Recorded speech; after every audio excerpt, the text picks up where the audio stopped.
Assalamualaikum. Hai korang. Sihat? Hari ni Mira nak story sikit. Hari ni Mira nak story pasal Aileen punya birth story. So, anak kedua kami, our second princess, kita orang bagi dia nama Aileen Soleha.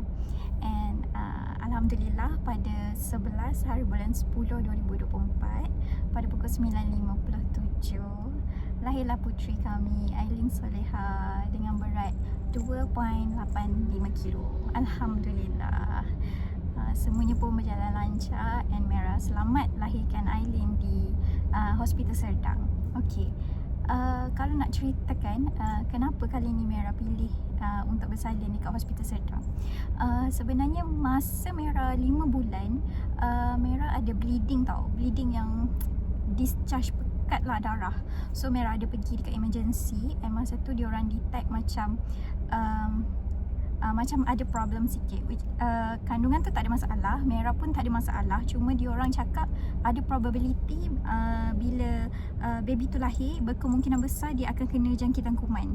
So masa tu kita orang tahu, so Mira ada buat research sikit and Mira tengok kalau baby kena jangkitan kuman, kalau di swasta satu hari adalah 5,000 and then dia akan kena on antibiotik untuk dalam 5 hari, which is dalam 25,000. So total cost macam dalam 30,000 lebih lah perlu dipreparekan untuk pregnancy ni. And then lepas bincang-bincang dengan husband Mira, dia cakap satu kos tu kedua lah kan, tapi yang paling penting husband Mira cakap dia takut masa proses-proses nak transfer apa semua tu, takut ada masalah apa semua membahayakan anak kita orang. So kita orang pun decide lah untuk kali ni kita bersalin di Hospital Serdang. And Hospital Serdang punya servis memang Mira boleh cakap tip-top. Memang tip-top. Daripada check up sampailah habis, memang tip-top. Dr. Mira ada cakap kalau kita punya gap, kita punya pregnancy antara anak first dengan anak kedua tu less than 5 tahun, which is masa Mira nak lahirkan Aileen, Aira 2 tahun 10 bulan, dia kata kita punya path untuk bersalin tu mungkin lebih kurang sama. And betul lah, sebabnya Aira dia lahir pada 38 minggu 3 hari and Aileen lahir pada 38 minggu 4 hari. So memang exactly sama. Okay, back to the story. Masa 11 hari bulan 10 2024, start pukul 1 pagi tu Mira dah start rasa contraction sangat tau. So Mira pun WhatsApp dekat husband kita sebab Mira create satu group WhatsApp. So Mira nak detect berapa dia punya frekuensi dia kan. So kita WhatsApp. So mula-mula daripada macam sejam sekali, setengah jam sekali, 15 minit sekali, 10 minit sekali. So bila dah macam sampai 10 minit sekali tu Mira dah cakap husband, kena pergi hospital ni. So Mira ingat lagi pukul 8.50 pagi Mira pergi toilet lah, sebab nak ready nak pergi hospital tu kan. Lepas tu Mira pergi toilet tu, Mira tengok ada turun tanda, ada darah. So cakap kat husband, jom lah kita pergi. So 8.50 Mira ready untuk keluar. Ingat lagi jalan slow nak naik lift. Sebab masa tu gap tu dah 10 minit tau. Memang dah sakit sangat-sangat.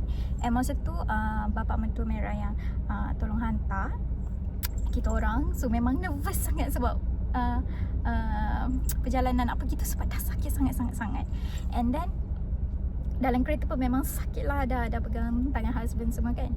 Lepas tu sampai 8.50 tu, lepas tu kita sampai dekat hospital dalam pukul 9.15. Lepas tu 9.15 tu kita registration tu sampai 9.30 macam tu. Lepas tu Mira masuk kat dalam PACC tu. Lepas tu dia suruh Mira ambil air kencing. Okay, lepas Mira ambil air kencing tu Mira cakap, nurse, saya dah tak tahan sangat ni, saya rasa macam nak terberak. Lepas tu diorang semua berlari, semua yang kat dalam tu berlari pergi dekat Mira. Lepas tu dia cakap, awak baring sekarang. Dia cakap macam tu. Lepas tu dia cakap, awak baring sekarang. Lepas tu dia pun dia check bukaan. Lepas tu dia cakap, bukaan awak ni dah 9 cm. Dia cakap macam tu. Mira pun macam terkejut sangat-sangat. Diorang terus bukakan baju Mira. Lepas tu diorang bukakan baju Mira semua. Lepas tu dia seorang suruh Mira sign masa tu semua, everything. Terus diorang push Mira push Mera dengan dekat katil tu lah. Dia push tolak ke labor room. So masuk on the way tu nurse cakap, awak call husband awak sekarang, suruh dia masuk labor room sekarang juga. So pergi je, sampai je, masuk je dalam labor room tu. Alhamdulillah husband Mera pun masuk juga dalam tu. Lepas tu doktor terus tanya, masuk labor room tu, terus doktor tanya, awak rasa nak teran? Dia tanya. Lepas tu Mera cakap, saya rasa nak. Lepas tu dia cakap, okey, awak teran sekarang. So masuk je labor room tu, terus teran. Lepas tu Mera pun terus teran tau. Mera teran. Lepas tu Mera rasa macam keluar